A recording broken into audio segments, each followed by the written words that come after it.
What's up, everybody? I'm still pretty obsessed with Pokemon lately, so I'm gonna be doing one more Pokemon tier list this month. Let's fucking go, baby. Uh, I'm gonna be going over every mainline Pokemon game. I haven't played all of them, but I have sampled at least one game from each generation except the newest one. So, I'll be able to cover my bases pretty well for the most part here. I need to get this out of the way real quick. I play Pokemon very casually. I am not competent. I am not aware of anything remotely competitive from these games. So, some of my opinions are purely based on like emotions, like the fucking journey, the experience I had with each game, the emotional attachment I feel to it. So if I say something about one of these games that you think is inaccurate because you're like, oh no, that one sucks because it's balanced so poorly, and I don't give a fuck. None of that. It's not really much of a factor to me because these are, first and foremost, these are games made for babies, and all of them are pretty easy. Not they're not all equally easy. Of course, some of them are easier than others, and that can make them more boring. But I'll just give you my thoughts on that when I get to those games. Alrighty, let's just jump right into it. So first we got Pokemon Red and Blue. I don't have Red, I have Blue. Not that it matters much, because both of these games are kind of equally mid.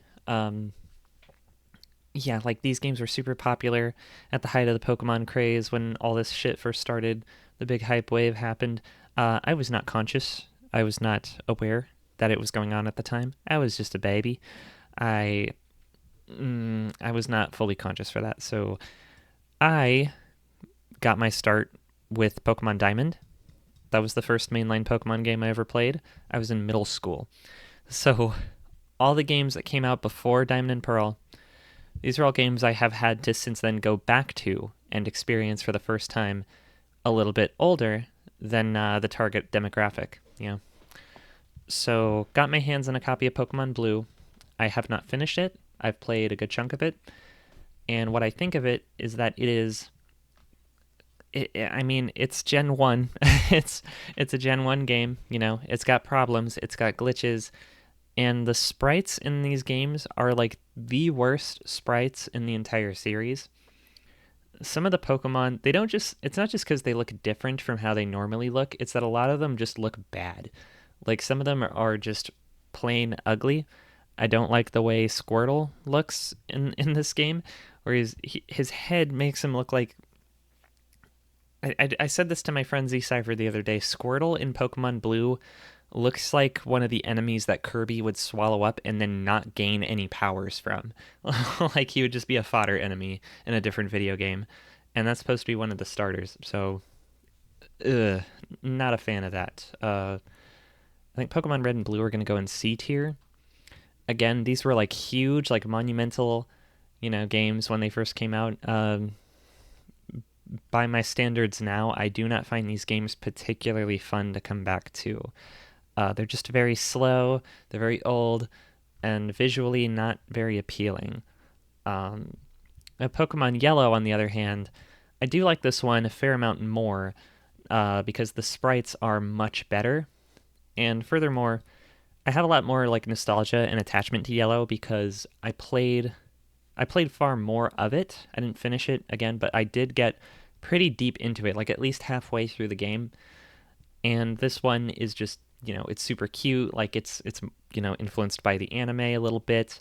Um, Pikachu follows you around outside of his Pokeball, and you can talk to him. That's kind of a huge deal to me in RPGs and stuff. If there's no party chat, if I can't talk to my party members, I feel a little sad. Like that should just be a standard feature. I feel weird when I can't talk to, my party and understand what they're thinking or feeling in the moment. So it's really cute to have a Pokemon that you can kind of interact with like a virtual pet, even if it's not really that deep. It's just a cool feature to have. And, Pokemon Yellow is also really cool for giving you all the starters. And I don't know, it's to me, this is the best way to come back to Gen 1. Well, maybe not the best way, because there are other remakes that I'll get to, but Yellow is just really special. I particularly love playing this one on my Super Nintendo. Like with a Super Game Boy, the color palette that the Super Nintendo chooses for this game is really pleasing to my eyeballs. And yeah, I mean, just the Kanto region itself. Like Kanto is not the best region. Objectively, it might be the worst region of all of them, but like it, there is a bias there because it was the first game. It was the first generation. Kanto was the first region we all know and love because it's familiar. We all know like Cerulean City, like the Pewter City. We know all the towns. We know Pallet Town, like Viridian City, all those things. The SS Anne, the power plant, like all these things are super iconic and memorable because we interacted with these things when we were children. The Pokemon Tower with the graveyard inside. Um, it's just super fun to come back to. I really love it, but I understand that's also like it. It really is just the nostalgia. Like that's the biggest thing this game has going for it. This one is peak nostalgia. If you want the most nostalgic Pokemon game of all of them, this is the one. It will take you back to being like a dipshit 5-year old watching the Pokemon anime on TV. That's what this one is for. I'm gonna put it in B tier because it still has a lot of the same limitations of Gen 1. It's not a perfect game. There are things about it that are kind of frustrating, like certain values being calculated wrong and like certain items not working the way they're supposed to, certain Pokemon moves not working the way they're supposed to, like type matchups and stuff. It's just a confusing game. The greatest evil of all being that the game starts you with an electric Pokemon and then expects you to take on the rock gym leader like immediately. That's pretty stupid. Ideally, I would love to just copy Ash's team from the TV show. Like, I would just go in and battle Brock with like a Pikachu, a Pidgeotto, and Butterfree. But that's terrible. It's not fun. That means a lot of grinding. So, just even as a parallel to the anime, this game is not perfect. Though it is lots of fun. Gold and Silver. So I was pretty high on Gen 2, and I still kind of am, for like a long time. I mean, Gen 2 really is like the Johto region is my favorite. I'm just going to come out and say that. I really love Johto. It's a lot smaller than Kanto, it's a lot more compact, but I feel like it has a lot more going on. Like, I don't know. I felt a stronger sense of community with that game, partly because of the Poke Gear that they give you that lets you can pass out like your phone number to NPCs and they can call you. And sometimes they'll call you saying they want to battle you again. Most of the time they'll just call you to chat, which is, some people might find that annoying. I find it really endearing. I think it makes the world of Pokemon feel a lot more alive and fun, even if some of them do call you to say the same shit over and over again. I really love also the night and day mechanic that these games added. None of the other games really use it the same way. Like, well, maybe they do, and I just am forgetting because I'm dumb. But I don't know. The whole internal clock with Gold and Silver was a really good idea. I love being able to walk the same route at different times of day and find different Pokemon. It's like, oh boy, I wonder what kind of friends I'm gonna make now. Like, I could play you can play it a little bit during your lunch break at work. You can play it some more after work, and you'll have kind of a different experience each time. But between the two games, I do prefer Gold over Silver, just because Gold is the one that has Mareep, and Mareep is adorable. Little fluffy little electric sheep Pokemon that turns into Ampharos, which is a super badass, great Pokemon. Um, but yeah, what makes Pokemon interesting? It's not just about mindlessly running around doing like battle after battle. What makes it fun is when you get to each town and each town has something unique going on in it. There's like a little story to be had, a little like encounter, a little problem for you to solve. That's always the best part. And I think Gold and Silver does the best job of keeping each town super interesting and having something really unique about each area for you to explore. Uh, yeah. And do I even have to go into the whole like you get to go back to Kanto after you take on the Johto League? Like you get to go back and do like a remixed shorter version of Kanto again? Like that's really cool. It's not like, some people hype it up a little too much where they're like it's like having two games in one, and I'm like it's not really two games in one, but like it is cool. It is really cool because they kind of, I would describe it more like it's like they took two different regions and shrunk them to fit into the length of a normal Pokemon game. That's what it feels like to me. It's just really fun. Gold and Silver are great. They still have some limitations, what with being like stuck on the Game Boy. These ones are compatible with Game Boy Color. They have more colors on there, but like more colors than red, blue, and yellow. But do I go A tier? Do I really go A tier? I'm gonna go A tier. Yeah, I think that's fitting. Especially because the starter Pokemon are so like lovable, like Cyndaquil, Totodile. Like, come on, Totodile's like my guy. Crystal is hard to place because Crystal was legitimately my favorite Pokemon game for like a long time. Something about like the way the sprites are in this game, the fact that it's exclusive to the Game Boy Color, so it could be a little bit higher graphical fidelity, not like a crazy amount because it's still just a Game Boy game, but the sprites could be a bit more animated, the colors could be a bit more diverse, and I don't know. Crystal to me is like, you know, it's the successor to Yellow, or like Yellow is like peak nostalgia. It's the best way to go back and experience like Gen 1 Pokemon again. Crystal is it's like a little it's just a little pocket full of like nostalgia, like Pokemon joy and love. Like it okay, I would categorize this as like Gen 1 and 2 are like the early era of Pokemon. This is back when the games were still pretty jank, but they had so much charm because it was all happening for the first time. If you go back and play these games again now, they don't seem as impressive, but like if you want the retro Pokemon experience, Crystal is the best one of that era. It's not just about like, oh, it's the most nostalgic cuz Yellow is the most nostalgic, but it's not the best. Crystal is the best. It has everything you could want.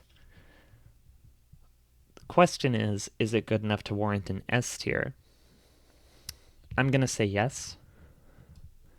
Because, I don't know if I would go back and play Gold and Silver again. I don't know if I would go back and play Yellow all the way through.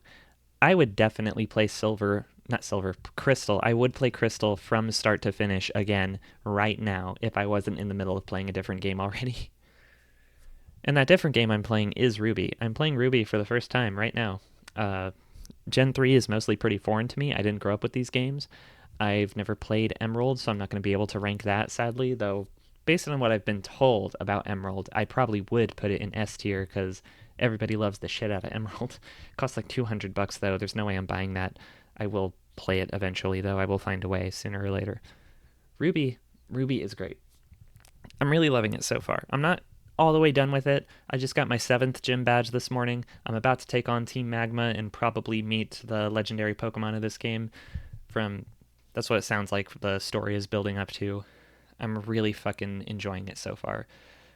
The technical leap from Gen 2 to Gen 3, I think, is like the biggest leap had besides like the jump to 3D. Like those are like the two big shifts in Pokemon aesthetics. Like you made the jump from like the old Game Boy and Game Boy Color to Game Boy Advance. It was like a huge step up. Like we're talking a jump from just like itty bitty little sprites in front of a blank white backdrop to now having more detailed graphics where you can see exactly what each Pokemon looks like. And there is a background, though it's kind of minimalist, there is a colored in background for each battle. Not only that, animations are better, higher frame rate, you know, broader color palette. Just all around, these games look fantastic. And they finally figured out how to balance the games properly. I've been playing through Ruby, and I have not felt a single time that one of my moves didn't do what it was supposed to do, or that one of the items wasn't, was doing like the opposite of what it's meant to do. There's no like weird bugs or glitches like that, as far as I can tell.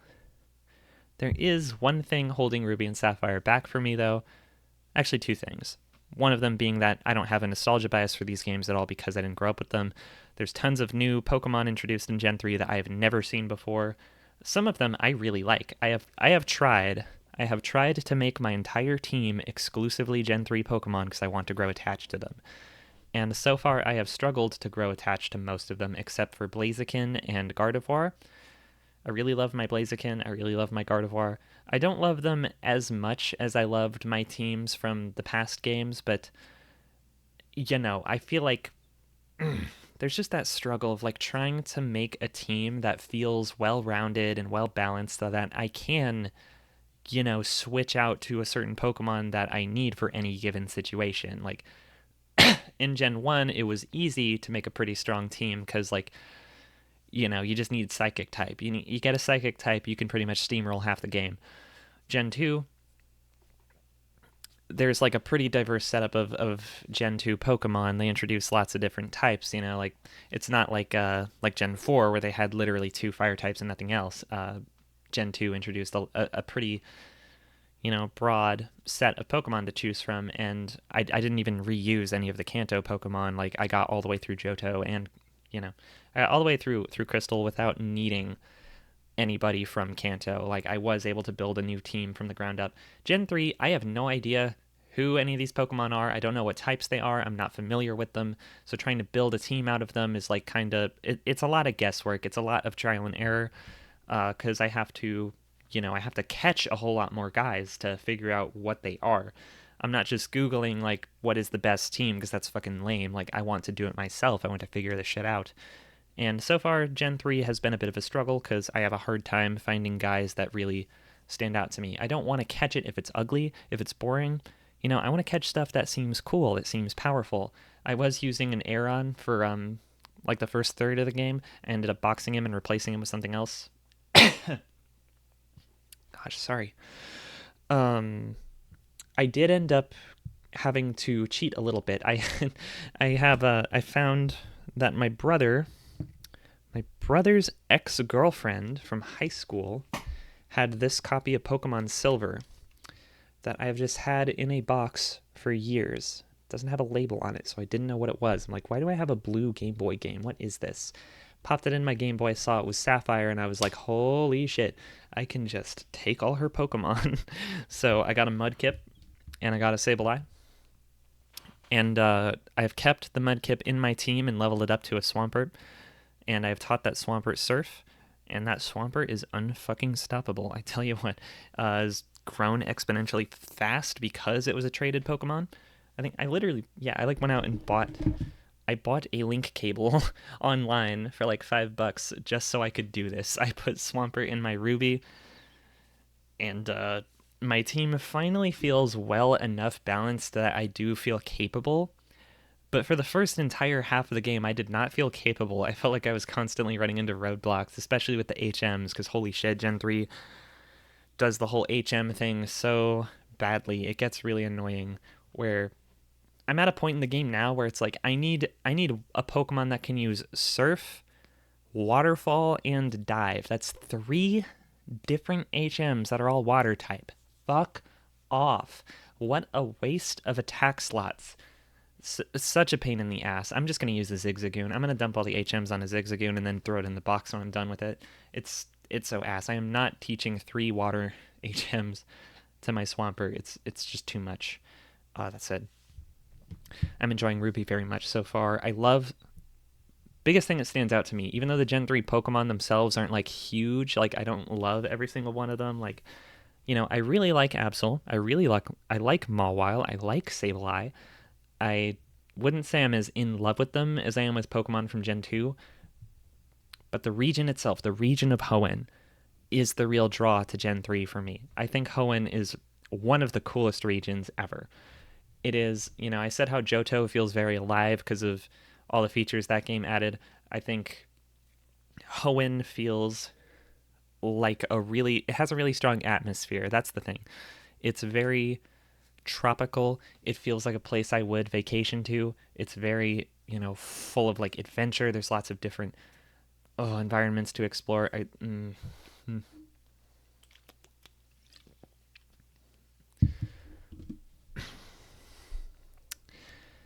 there's anything I could say about Hoenn that is like a negative points against it, it would be that it is mostly a place with green grass and blue skies, blue water, I should say. Lots of green grass and blue water, not a lot of diversity there, but I am getting into the late game where there is much, much more water. Too much water, some might say, but I would disagree because I'm having a fucking blast. I don't know, being able to dive under the water and find a secret hidden cave to thwart Team Magma's plans it's been really fun. I'm gonna put Ruby Sapphire in A tier. That's what I'm gonna say. Just behind the gold and silver, not above. Emerald's gonna go there too. I'm just gonna assume it's like those but better, even though I haven't played it. Cause like, I mean, I'm not gonna think it's worse. Like, I think it's safe to assume that.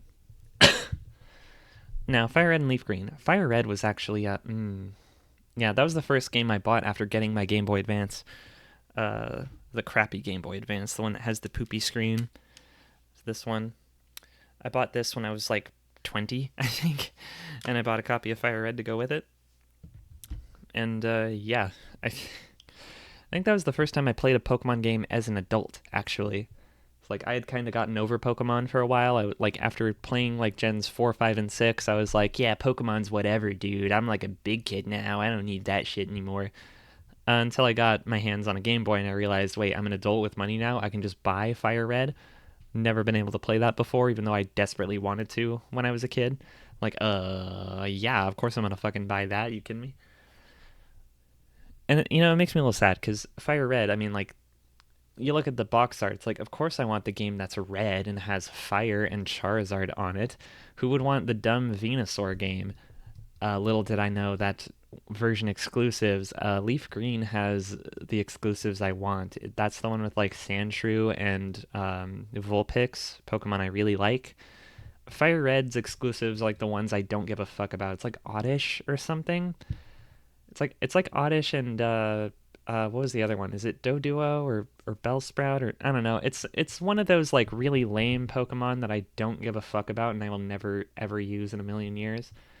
Sandshrew is adorable, and Vulpix is too. I would use both of those Pokemon. I feel really bad that I didn't get either of them. Oh, no, it's Growlithe. Fire Red has Growlithe. Okay, you know, that's actually fine. Growlithe is adorable. I like Growlithe. I think I did actually catch a Growlithe last time I played Fire Red. But yeah, last year actually, you know, I have another Game Boy. I have one of the black ones that has the good screen that doesn't look like poop. I played Fire Red last year while my partner and I were walking around the Smithsonian in Washington, D.C. We did a whole lot of walking, so I brought a couple Pokemon games with me to pass the time when we were sitting around and resting our bones. And yeah, I fucking plowed through Fire Red in like a week, I think. Um, Fantastic game. This might actually be my preferred way to revisit Kanto. You know, I said like Yellow's the most nostalgic game, but like Fire Red is like the best version of Gen 1. I feel like it's the best way to like I would say like mechanically as a video game. Fire Red and Leaf Green are the most fun you could have with the Kanto Pokemon. Like this is the ideal. It's all the same things, all the same locations, the same like characters that you know and love from Red and Blue, just in a game that doesn't look like shit. Doesn't, you know, have a ton of glitches that really fuck up your strategies all the time. Fire Red and Leaf Green are great. I don't know. There's not much I can say besides that. Like, it's kind of a given. Everyone knows these games are great. The question is, where do I rank them? I'm going to rank these ones pretty high. I think Fire Red has to go in. I'm going to put it in S tier, I think. Maybe even higher than Crystal. Is it better than Crystal? I think it. Okay, I'm going to say it's better just because it's a GBA game and they are faster. And I think they look prettier. I think GBA games generally look prettier than like older Game Boy games. I don't know. Hard to say. Diamond and Pearl. These were my first Pokemon games, my first mainline Pokemon games, and I should emphasize that because when I was little, I had some of the spin-offs like Stadium and Snap, but I did not have access to any of these older games. My brother played those. My brother is older than me. He had all these older ones before I knew they existed. I got my start with Diamond when a kid at school gave it to me, and I remember naming my character My Penis. And I think when it asked me to name my rival, I named him I'm Gay. And that's kind of sad because I'm Gay grammatically does not work most of the time in the dialogue. Like, hello, my grandson, I'm gay. Like that doesn't happen as much as you would hope. Most of the time it's just really awkward. My penis did work out very well though.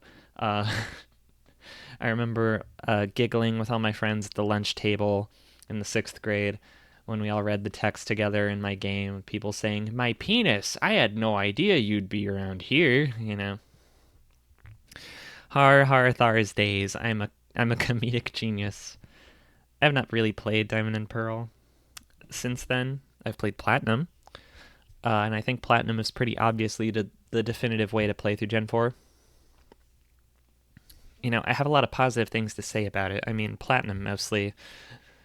From what I understand, Diamond and Pearl are like the slowest games in the series. Like every single action, every single thing needs to be processed for like 30 years before the game figures out what it's actually doing. Uh, I am already. I mean, people tell me like, oh, they sped it way up for Platinum. Platinum's so much faster. It's a lot more tolerable, and I honestly can't tell. I think Platinum still feels slow as shit, like it's way too slow, and it does impede the experience a lot for me. So if Diamond and Pearl are slower than that, I mean, I have to put those like lower on the list. So let's see. I'm gonna put Diamond and Pearl in like C tier, but like I don't know. I want to put these in C just because I remember being frustrated with it even when I was a kid. Like, I used an action replay on my DSi to cheat the games and make my Pokemon level up faster because I did not have the patience for it. Uh, Whereas Platinum, I mean, Platinum was so good. I played through the whole thing even after I had already finished a Diamond. Like, I was all in on Platinum. I'm like, oh, here we go. Like, this is the real one. This is the fixed one where the battles are a lot more fair and engaging and interesting. And the Pokedex is bigger. There's better options. There's better sprites. Better, I don't know, just everything about Platinum. I mean, it's not even just like, again, it's not nostalgia bias because I feel like Gen 4 kind of had the weakest lineup of new Pokemon. Like, in terms of what new guys were introduced in this game, I think it might be the worst generation for that. But everything about the game itself is so cool. Like, aesthetically, it looks great. It's very atmospheric. The Sinnoh region feels more like, I don't know, everything about this game, it just feels like the more like slightly more mature, slightly darker, more interesting take on Pokemon. And you could just call it edgy. It's just edgelord Pokemon, but like I don't know.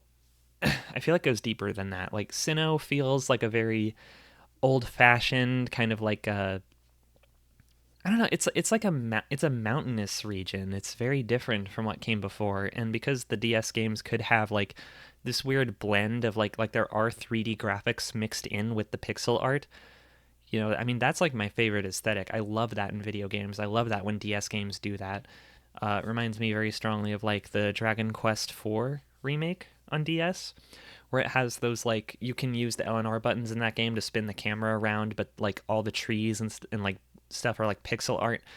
So there's like 2D images blended in with the 3D backgrounds in such a way that looks really pleasing to my eyes. And I think the other thing about Platinum too is that it just has a lot more going on. Like, more so than like Ruby Sapphire, Platinum has more events and more characters to interact with, like more like I talked about earlier, how like does a good job of giving every town its own personality and its own problem for you to solve. I feel like Platinum feels that way. Like it feels like an adventure every step of the way. It's not like say like Red and Blue where you will just enter a dungeon and just be doing nothing but battles for the next 3 hours of your life, though I guess that can happen in Platinum as well just because the battles take longer. you can you can end up just grinding for a long fucking time.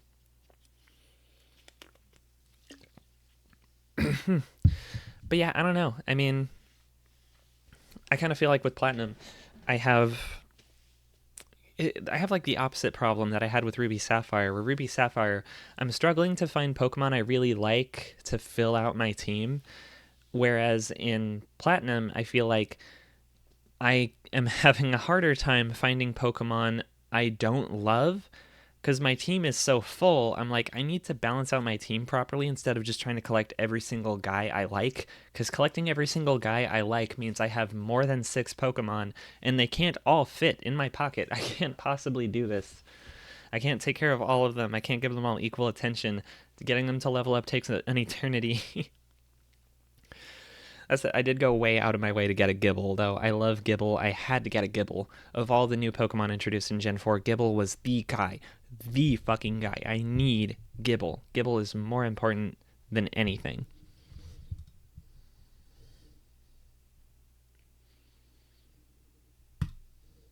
That said, Platinum has to go in, I guess, A tier. I'm gonna put it at the top of A tier though. Like it's close to S. It's not fully an S for me because it is a little too fucking slow. And like I said, like the regional Pokedex is not great. But I don't know. Everything about like the story and like Sinnoh and there's so much to love about Platinum. I don't know. I should also have said when I was talking about like team building, I should have mentioned that with Fire Red Leaf Green. Fire Red Leaf Green had the easiest time building a team in those games because like it's Kanto. I already know all the Kanto Pokemon by heart.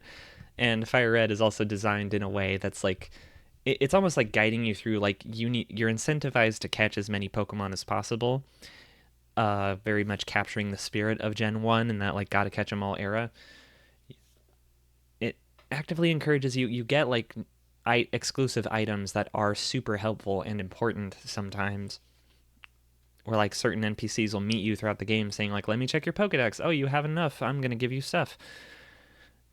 Fire Red also just feels really well balanced. Like I don't know, I I ended up with a pretty high level Charizard by the end of it, but also the rest of my team was pretty badass. Like I had like a Primeape and a Raichu, and oh my god, I'm blanking on my team now.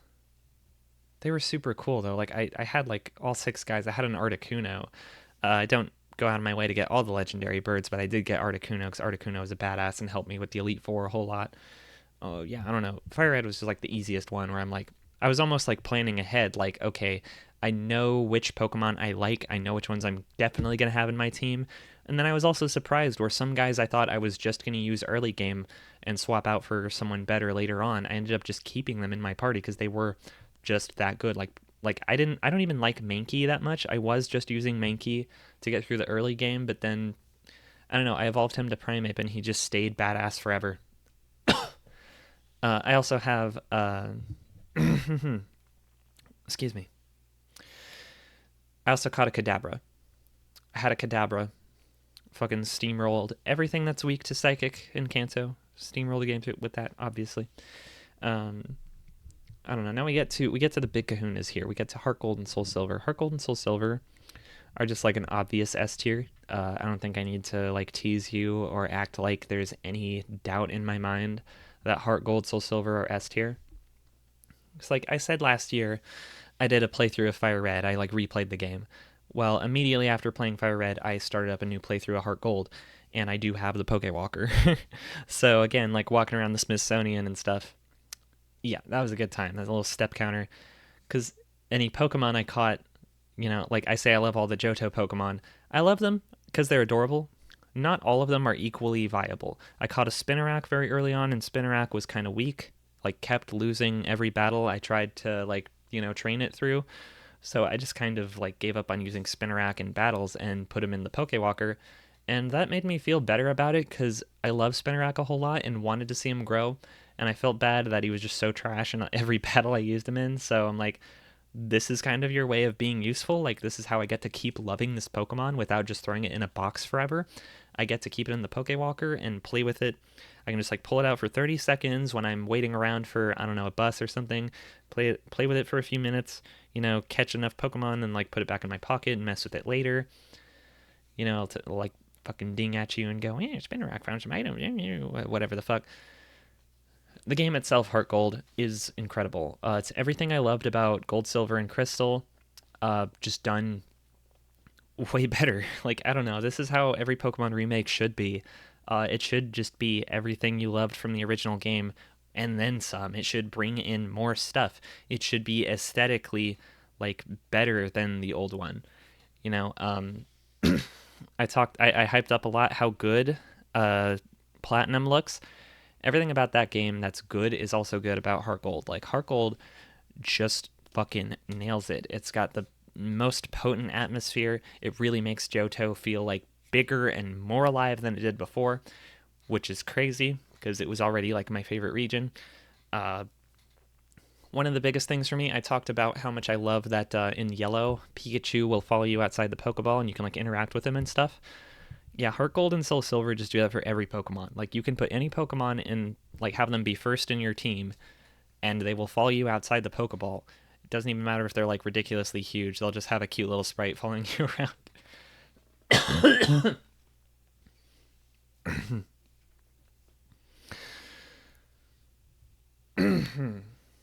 Pardon me. So yeah, not only getting to have some of my favorite Pokemon of all time, all my favorite Gen 2 guys, like I built the same team that I had in Gold, like I had a Mary that evolved into Ampharos and everything.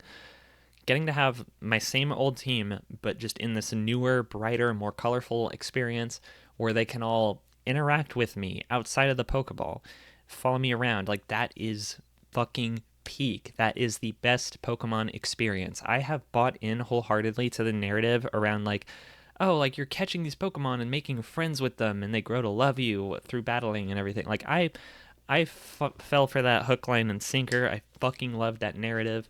I feel legitimately, I do feel attached to a lot of my Pokemon because, like, by way of, battling with them, I do grow to love them more as they get more powerful and give me an easier time getting through the game. The Pokemon that struggle, the Pokemon that are weaker, I usually end up just not using them because I don't want to struggle and I do feel like strong emotions about these games. It's not just about mechanics for me. I do personify the Pokemon in my mind, even though they're just still images most of the time.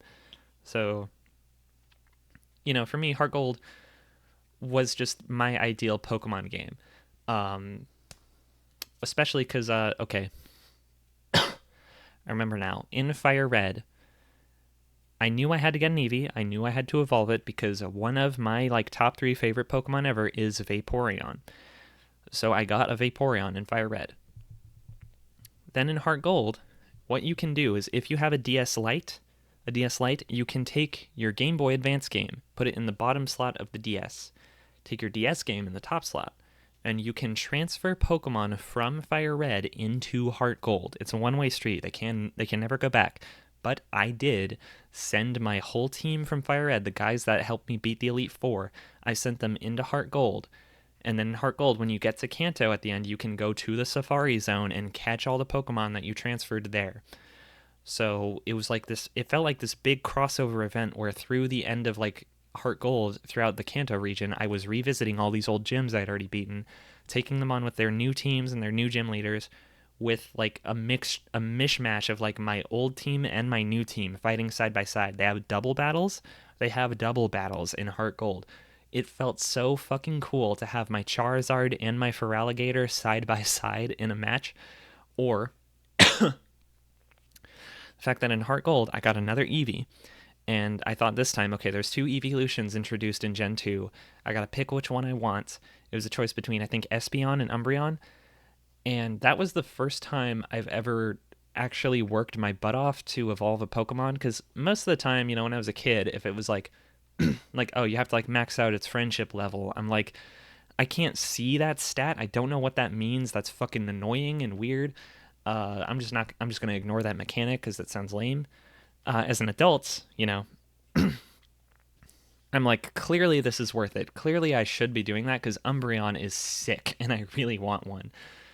So yeah, I got to experience that. I got to experience the sheer joy and love of having worked really hard to get my friendship level maxed out with my Eevee so it could evolve into an Umbreon. I'm gonna have to edit this video. I'm coughing a whole lot. I just feel so much attachment and love for my Umbreon because I had to work for it. So getting to that end of the game where my Umbreon and my Vaporeon could fight side by side, it was like I was discovering a new love for a Pokemon I had never used before.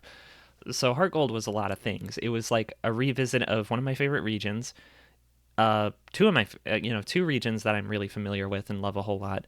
And then also getting to have a crossover between like my old team from Fire Red that I really loved and my new team in Heart Gold that I really loved, which was based on my old team from Crystal that I really loved. So it was just a whole lot of like loving old Pokemon stuff coming together and mixing with newer Pokemon stuff that I had not experienced yet.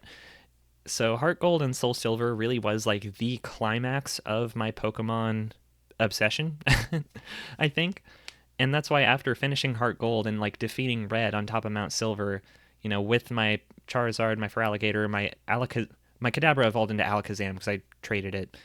So trading into Heart Gold, like it got to evolve and everything. So just a whole lot of stuff came together in such a way that made Heart Gold feel like that was it was like a sequel and climactic like finale to what Fire Red set up. Like playing Fire Red and Heart Gold back to back was the ideal experience that I think other people should try. I highly recommend it.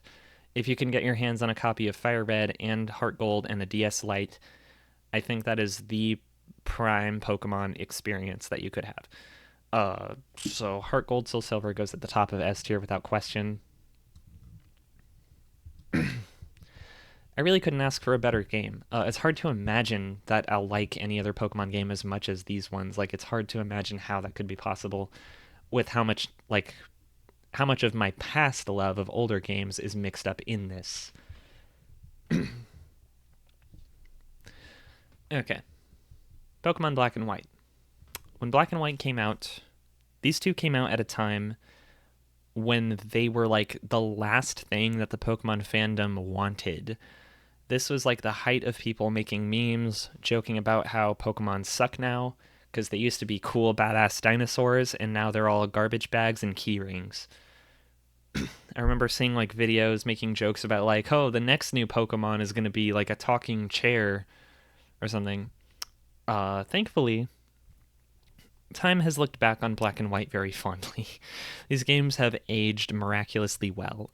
They were not the games that anyone wanted at the time, but now in retrospect, people miss these games because the new ones go so far in the opposite direction of what these ones did that it's like the newer ones feel much more like they're catering to a much more casual audience where they're more like, trying to get in more of the old fans who really loved like Gen 1, especially X and Y, but we'll get to that. Black and White was doing like the polar opposite. Black and White was like, we need to tear the band-aid off, get a fresh start, and just do something new. Let's just like start over from scratch. 150 brand new Pokemon. You can't get any of the old Pokemon until the post game at least.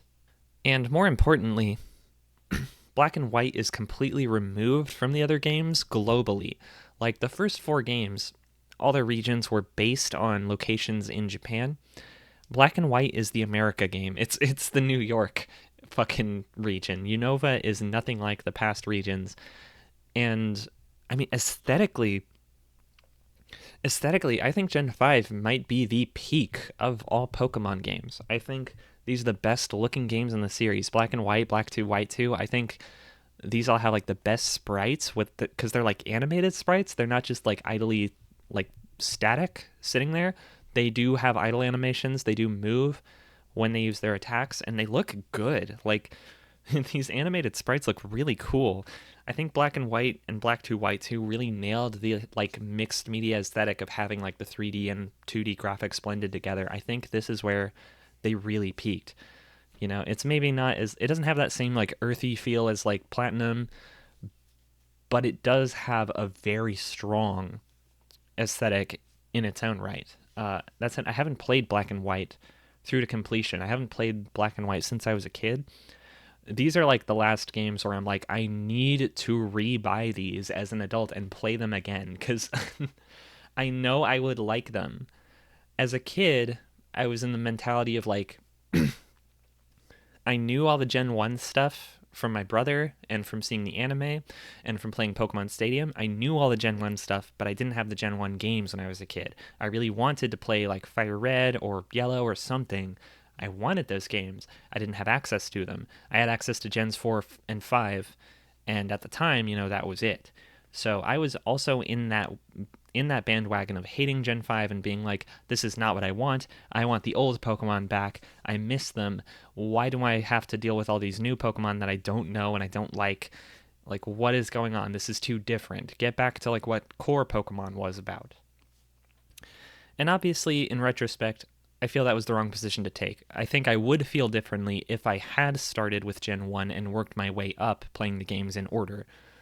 Because, I would have had my fill. I could have had my fill of Gen 1 by the time Gen 5 came out, and I would have been okay with something new. Because, now, it's like I want Black and White really badly because I do want something new. I think aesthetically they interest me more than Ruby and Sapphire, and I'm enjoying Ruby and Sapphire. So, yeah, Black and White I'm going to put in A tier because I know they're cool. I don't know exactly how cool, but I know they're cool enough to at least go in A. I'm going to put them like above Ruby and Sapphire, but below Gold and Silver.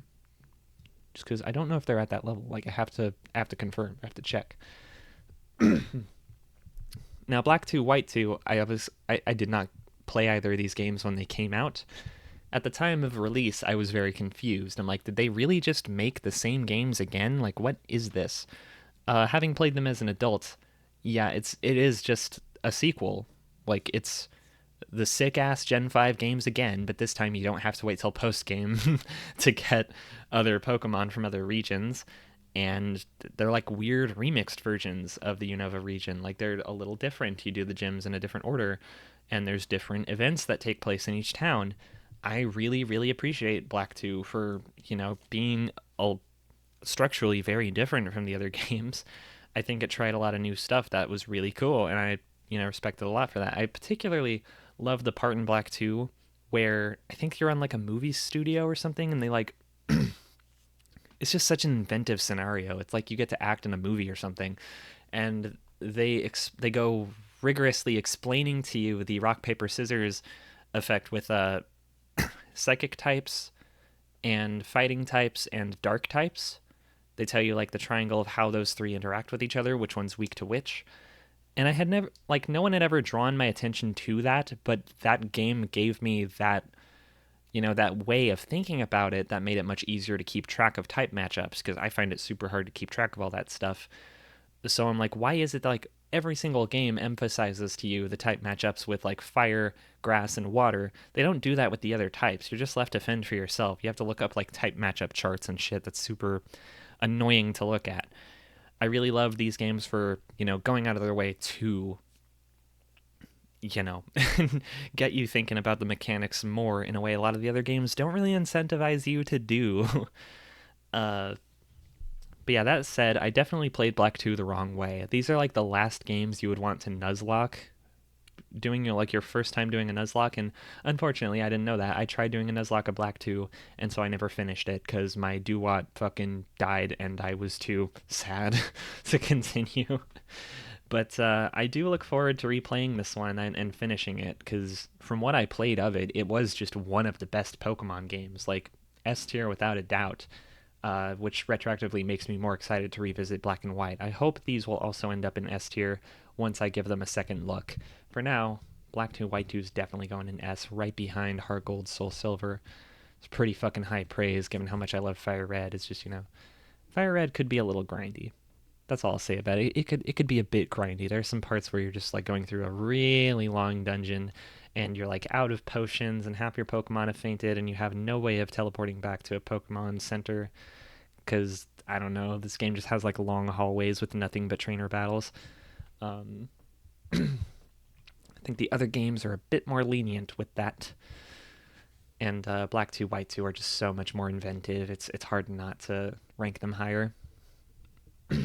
I could even see these being like my favorite Pokemon game in the future. Like, if eventually I get sick of Heart Gold, maybe Black 2 will overtake it. I don't know. Not anytime soon, though, because Heart Gold is peak. Like, that just happened last year. That was, like, the best fucking time. X and Y, I have a whole lot of mixed feelings about. Because, on the one hand, I totally get the complaints with these games. They are very imperfect. They are a bit... You could say they're a bit too easy. A lot of people hate on the XP share. I don't really care. I don't think that's a... It's not a huge deal, because you can turn it off. It's just the game is kind of designed around it, so it is more fun to me if I have XP share on.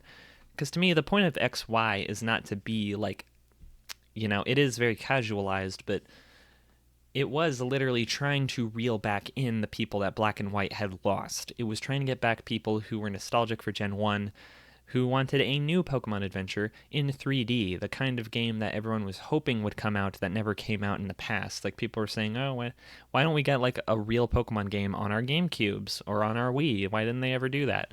Well, now you get a fully 3D Pokemon game on your handheld because fuck you. Um, and yeah, like the games kind of run like ass. Like when you're in a battle, the frame rate dips to like nothing. When you're in a horde battle, the frame rate dips to below nothing. It's intolerable. Horde battles were the worst fucking idea ever conceived. But Mega Evolution is a gimmick that I have mixed feelings about as well, where it's like, on the one hand, this can be really cool. Having a Mega Charizard is really cool. Having your favorite Pokemon get like a new form, it's like a new evolved form that you can just use like whenever. It's a really cool idea, but most of the time it boils down to being a win button, and I don't like that. I have to actively stop myself from using Charizard X, Mega Charizard X, because it just makes the game too easy. uh, to me, what really makes X and Y fun and appealing, like while the 3D graphics can be a bit garish at times, the Kalos region is very detailed and very fun to explore. Has a lot of cool shit going on. Uh, the Pokedex in X and Y is huge. There's a huge variety of Pokemon to catch and discover every single route of the game. If you just hang around long enough, you are sure to find a Pokemon that you really love hiding somewhere in there. And so what I ended up doing in X and Y is I go through the game just collecting every single Pokemon I love, using them in my team for a while, then cycling them out for a different Pokemon I really love, and just going through the whole game, just constantly a revolving door of my team of like all guys that I love equally, just coming and going, Uh, there is like a Pokemon, like my favorite guys from every generation, basically. My favorite guys from Gen 1, Gen 2, Gen 3, Gen 4, Gen 5, like all of them. I get to have an Axew, I get to have a Goodra, I get to have a Fennekin, I get to have a Charizard, I get to have an Alakazam, I get to have a fucking Umbreon. I can have like everybody. I can just have everybody I like all together. It's really fucking cool. And the game is easy enough that you can just do that with no consequence. Other Pokemon games, I would have to grind for an eternity to pull that off. I could not just rotate through my team constantly without getting punished for it. X and Y doesn't punish you for that, it encourages it. You are meant to just fuck around and use all your favorite guys. It really is like an all-star fucking matchup.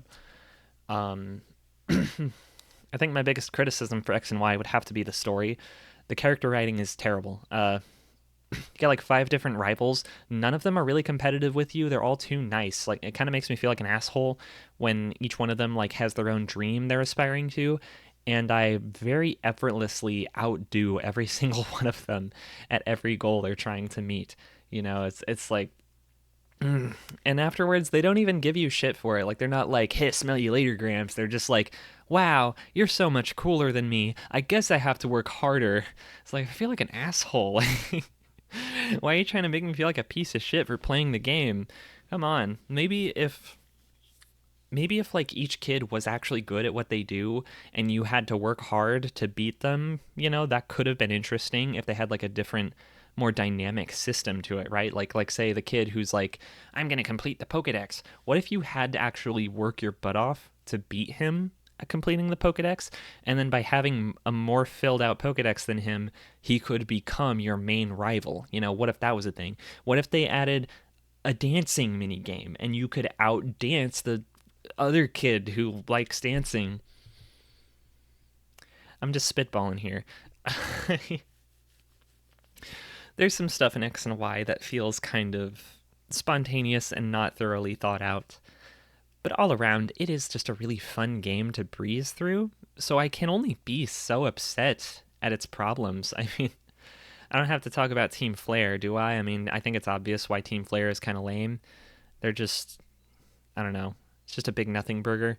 After Team Plasma in Black and White was like the most complex villains we'd had so far in a Pokemon game. It kind of felt like they felt like they maybe went too far in a few places and had to reel it back in and make Team Flare overly simplistic and boring. I don't know. Uh, X and Y has a lot of cool ideas. I do want to replay it. It has been kind of a while at this point, but I don't know. I've also played them. I've probably played X and Y more than I've played any other game in the series, to be honest. When these ones came out, I was kind of obsessed. I was maybe like 16. I got kind of sick of them after a while, though. Like I realized like I maybe played these too much. Like they're not as good as I thought they were when they first dropped. I think what it really did was I just wanted to have access to Gen 1 Pokemon so bad that I was like grasping at straws. I was so happy that X and Y let you choose a Kanto starter to take with you. I mean, you got a Kanto starter and they Mega Evolve. That's crazy. The preferential treatment in this game is crazy. None of the new starters get a Mega Evolution. What's wrong with you? I'm going to put X and Y in B tier, but above Yellow, because like Yellow is fun and nostalgic, just like X and Y, but Yellow is more difficult to get through. Like Yellow forces you to work for it. You have to grind a lot more. X and Y is flawed, but it's breezy, which makes it a lot easier to just kind of push your way through. Like I can push my way past all the things that suck about X and Y because the games don't cause that much friction between themselves and me. Yellow causes friction. Yellow makes me want to stop playing sometimes because it is just kind of tedious. Omega Ruby and Alpha Sapphire are two games I have not played, unfortunately, because I looked at them and I thought, I haven't even played Gen 3 yet. Why would I play a remake that has less features and is uglier? Sure, it's got Mega Evolutions, but like the only one I really care about is Mega Blaziken, and I think they put that in X and Y, so I have no reason to check out Omega Ruby Alpha Sapphire. I don't think these games interest me in the slightest. I don't have any plans of playing them anytime soon. Um, I don't know. I mean, just based on aesthetics alone, I want to put them in D tier just because, I don't know. Like, I think this was the first time a new Pokemon game came out and I said, no, thank you. I was just like, nah, not my vibe. Sorry. I know some people really like these ones, but I'm going to side with IGN this time. Sun and Moon. I think this is where man, this is hard for me because I think Gen 7 is really cool on paper, but in execution, I had a really hard time with these ones. Like, I had a hard time getting invested because the story is presented in such a slow, lethargic way. It just felt, I don't know, like this was like the dawn of me feeling like I was too old for Pokemon. This is where, like, I don't know, I didn't get that far into Sun, but I gave it a real shot. And I was just like, man, like,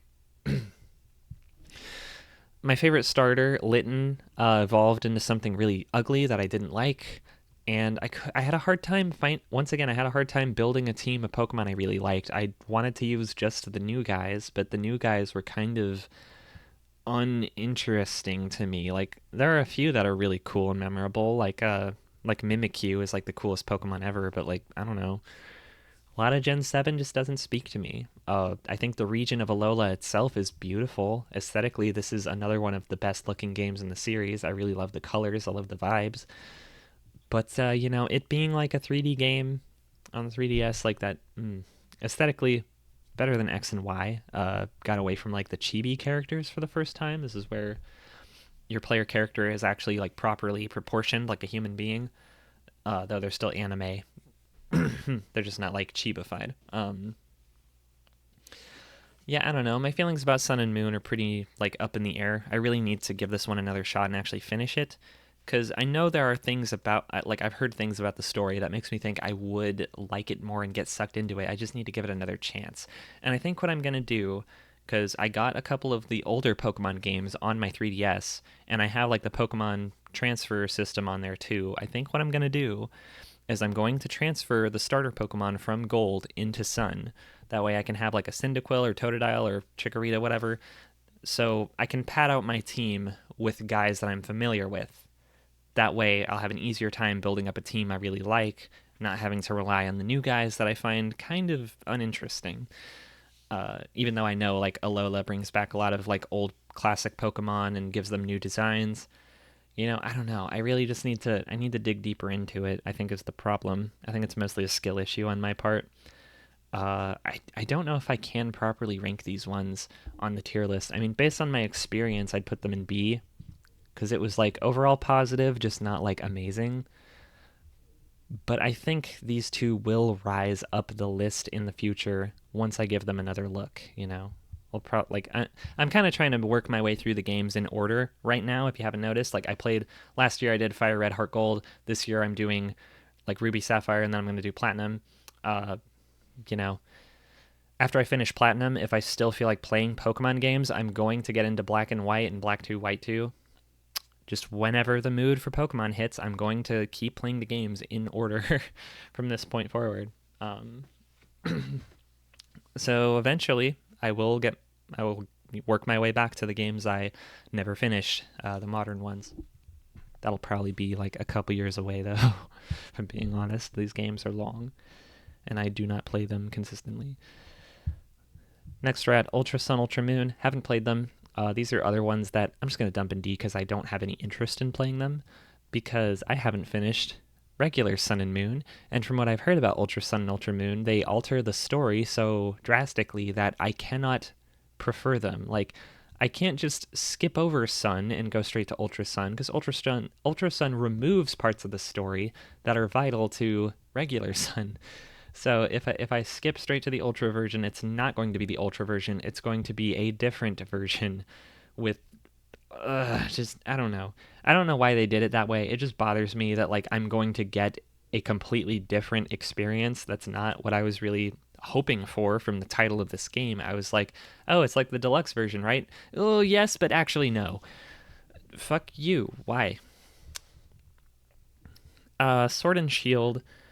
This was the game that made me quit Pokemon for years. I completely gave up on new Pokemon games because I started playing Sword and I found the whole experience to be so monotonous and uninspired and downright like unfinished that I was just like very cynically kind of like, I'm done. Like, I'm done with Pokemon. This game sucks. It doesn't feel like Pokemon anymore.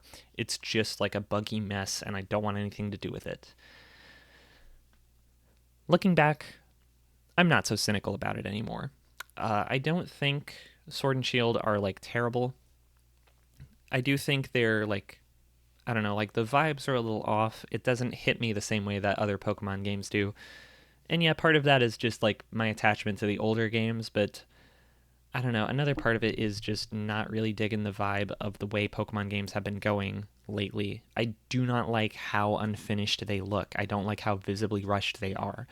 I really want Pokemon to improve. I don't want to see them going backwards, and I feel in some ways they have been.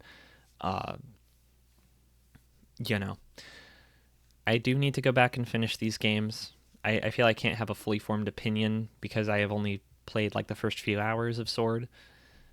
Just based on my experience with it, I'm going to put it in C. Let's say like above Diamond and Pearl. Uh, Actually, I'm going to put them higher than Red and Blue even because just because the sprites in Red and Blue suck, and I think some of the Pokemon in Sword and Shield actually look pretty cool. It's just I probably would have grown more attached to them if the battles they participated in looked better. I just realized this list is missing a couple games. Where's Pokemon Let's Go Pikachu and Let's Go Eevee? Are those not mainline games? I would consider them mainline. They play the same as the other ones, just with a more casualized experience cultivated for people who exclusively play Pokemon Go, or, babies with no ability to play video games at all.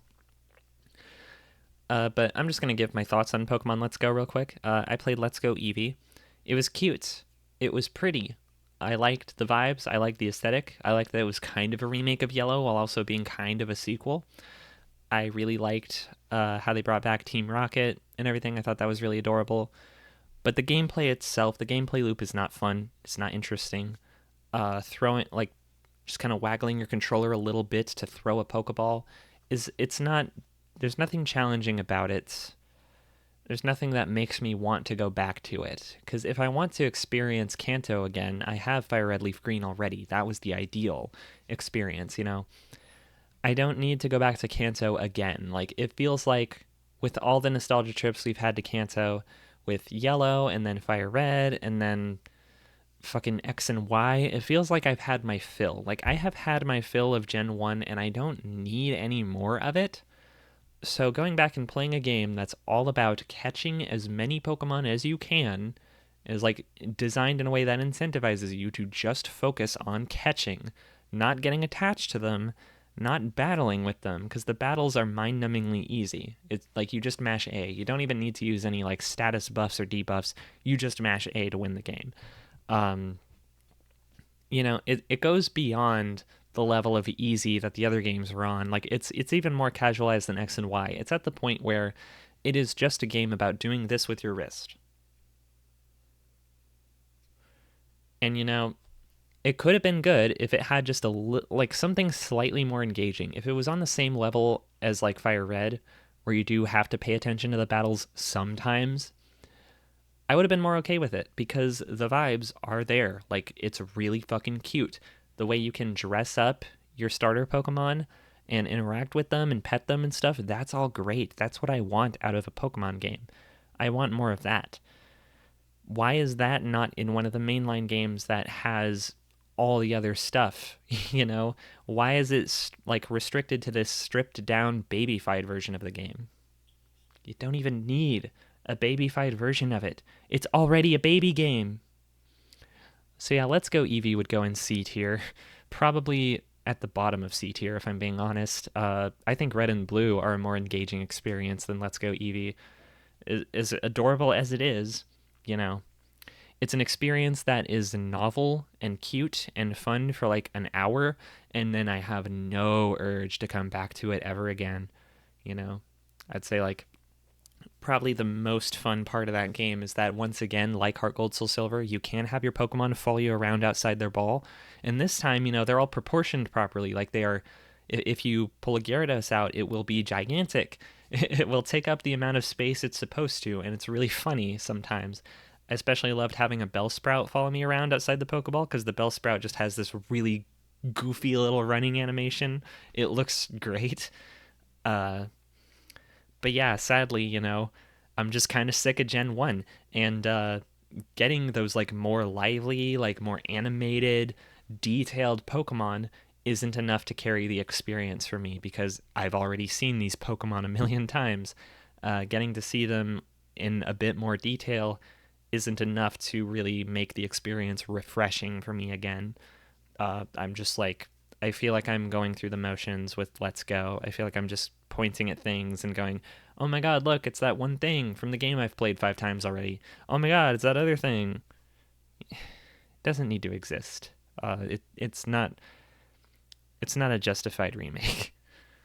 Okay, now we got to Pokemon Legends Arceus. This is another one where I'm like, I don't know if I can rank Arceus because I'm still in the process of determining what my opinion actually is. I'm still in the first like 5 hours of the game. I'm still being constantly dumped on with tutorials and cutscenes that are kind of slow and boring. I feel like this game is going way out of its way to over explain itself, and it doesn't need to. Because it is more detailed and more complex than every Pokemon game before it, which does necessitate some explaining. But the way it goes about that is by holding your hand for hours and not letting go. I just got to the part of the game where they gave me my first star, which means I've unlocked a new area, which means I'm not just going to be walking around in circles throwing Pokeballs at the same 4 things over and over again. It's not just about Bidoof and Starly and Weasel. I'm gonna get to see new things pretty soon in this game, and the base gameplay loop I think will be fun once the game lets go of my hand and lets me run around and play a little bit more. Once I have more freedom to battle and catch stuff that I like and just experience the game a bit more on my own terms, I think I will start to grow. It will grow on me a lot more because just looking at the gameplay loop, ignoring everything outside of that, ignoring how limited like my options are with like customizing my character, ignoring how noticeably unfinished the visuals are to the point that this looks worse than most indie games I've played. Sorry. Just like it's pretty ugly. This game is quite ugly, I have to say. Like not the artistry, not the character designs themselves, just like graphically this game is it's not good looking. That said, just purely going by how this game plays, it should be the best Pokemon game ever. If this is like the Breath of the Wild of Pokemon, this would be the best Pokemon game ever. But so far, I'm not that impressed. I'm not at that level yet. I do think this game will grow on me, but for now, I'm going to put it in B tier because I'm still kind of in that headspace of like yawning, like, okay, when is this game going to pick up though? Like, when am I going to get really invested? I've been playing it for like 4 hours and I'm not fully invested yet. Maybe I'll get there soon, you know. It's just a bit of a slow burn. I'm going to put it in B above Sun and Moon. I'll put it above Yellow as well, but below X and Y, because I think X and Y were like a bit more quick with getting you into the action, unless I'm remembering that wrong. And then lastly, we got to Scarlet and Violet, and Scarlet and Violet I can't rate at all. I'm just gonna, I'm gonna turn this F tier into a what the fart tier. Because, what the fart? I haven't played these fucking games. I'm an idiot. Yeah, no, eventually I will get around to finishing all these other ones I haven't finished yet. I am going to get around to playing, not these ones. Not these ones in D tier. I'm not going to fucking bother with these. These don't matter at all. Oh, another game that they forgot to put in this tier list? The remakes of Gen 4, Brilliant Diamond and Shining Pearl. Those ones I would put in F tier even though I haven't played them, because that was like the epitome of like when that those games put me at like my maximum like doomer mode where I was like, holy shit, it is so over. Pokemon is fucked. They are just farting out like mobile game levels of garbage now. Like this is not even trying to be a console game at this point anymore. We were so excited to have Pokemon games on a console we could play on our TVs, like a full console game, not just a handheld anymore. And what did they give it? They gave us the mobile port of Diamond and Pearl on a console. It looks so fucking bad. It's not even that like oh, they're like chibi again. Like, what bothers me is that they just copy pasted the same like format.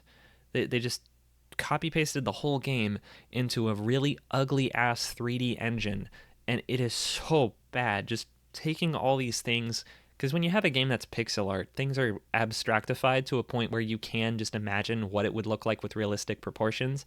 But it's like a flat 2D cartoon, everything is like proportioned differently to show you that it represents something it's not.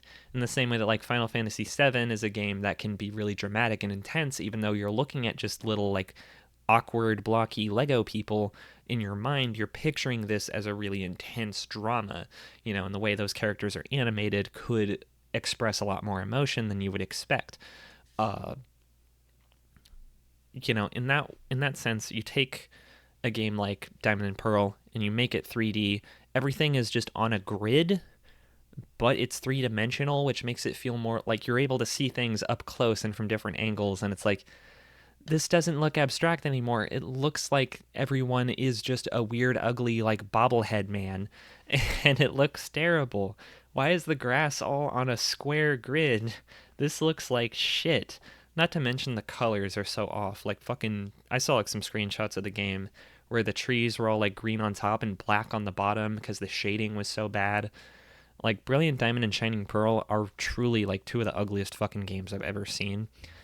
And yeah, I think my doomerism was so set in stone because of those games that is why I never experienced Gen 9, is because I was just so cynical. By the time Scarlet and Violet came out, I was like, yeah, no, these are like the ugliest fucking games ever. Of course I'm not going to buy them.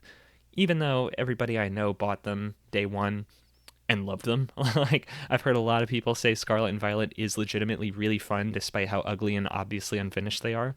So, I'm not going to buy them from, like, Like, I'm not going to buy them retail. I'm not going to buy them for full price.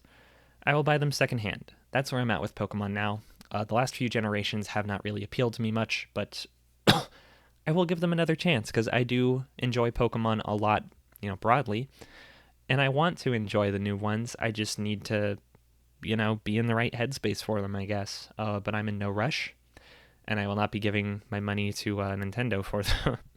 So that's where I'm at now. I really hope this video was in any way entertaining to y'all. This really just has been me info dumping about Pokemon for however long I've been recording. It's probably been an hour by now, at least. But yeah, thanks for watching if you're as insane as I am. Bruh.